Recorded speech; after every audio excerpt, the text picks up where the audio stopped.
Адамның денсаулығына зиян келтіріп тез қартайтатын зиянды тағамдар. Зиянды тамақтар неге дәмді болып келеді деген сұрақ дұрыс тамақтануға көше алмай жүрген адамдардың ойына жиі келеді. Қытырлақ картоп пен газдалған сусындар шынымен де дәмді ме, әлде біз солай екеніне сенеміз бе? Осы орайда оқырмандарымызға ағзаға зиянды тағамдар тізімін ұсынамыз. Әдетте бірінші орынға фастфуд тағамдары қоямыз. Сонымен қатар оған қуырылған картоп пакетін және попкорн қорапшасын да қосу керек. Бұндай тағамдар майлар мен көмірсуларға бай, бірақ еш пайдасы жоқ. Негізі попкорнның пайдасы бар, бірақ кино көріп отырып қорапшаны тауысқанша жесеңіз керісінше зиян тигізеді. Фастфуд тағамдары әдейі көбірек мөлшерде сатылады, оны сатып алған адам көп жағдай тауысып қояды. Бұл тағамдарды сатып алу оңай, оларды кез келген жерде жеуге болады, бірақ сондай-ақ артық салмақ қосып алу қаупі де жоғары, және қызығып сатып ала беру әдеті қалыптасады. Зиянды тамақтың бір түрі қант. Ағзадағы қант мөлшерінің көптілігі химиялық реакцияны топтастырады, стресс төзімділікті азайтады, қартаю үдерісін ұлғайтады. Егер сізді үнемі тәттіге тартып тұратын болса, хром, марганец, магний бар тағамдар, дақылдар, асқабақ жеңіз. Ағзадағы бір минералдың жетіспеуінің өзінен сізді тәттіге құмарлығыңыз артады. Қант орнына одан да тәттірек, зияны жоқ стевияны қолданып көргеніңіз жөн.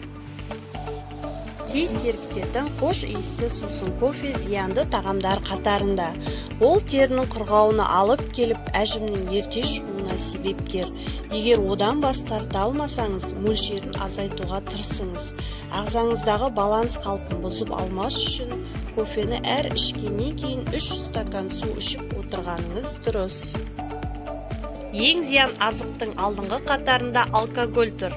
Әжім, терінің құрғауы, бет терісінің қараюы, бәрі ішімдікке деген құмарлықтың кесірінен.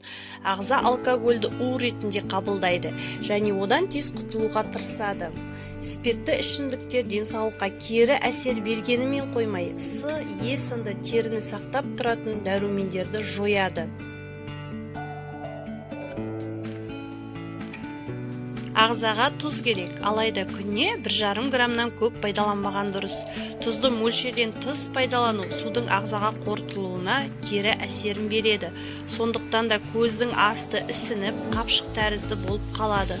Оның орнына басқа дәмдеуіштерді пайдаланып, салатты лимон сығындысымен де әзірлеуге болады. Лондон ғалымдарының айтуынша, гриль тағам терінің тез қартаюына алып келеді. Грильде дайындалған тағамда зиянды молекулалар пайда болады. Оның зияны дәл қорылып жатқандағыдай болады екен.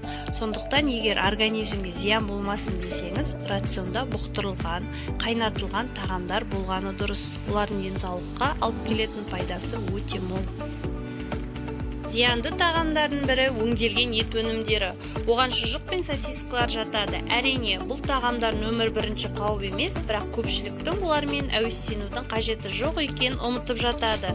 Мысалы, шұжыққа жағымды алқызыл түс беретін нитрит натрий ақырын канцерогенге, қатерлі ісіктің пайда болуына әсер ететін заттекке айналуы мүмкін.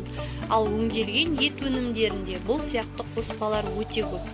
Консервіленген тағамдар қатты зиян деп айта алмаймыз. Әдетте олар түрлі өңдеуден өткендіктен, ондағы тағамның еш пайдасы қалмайды.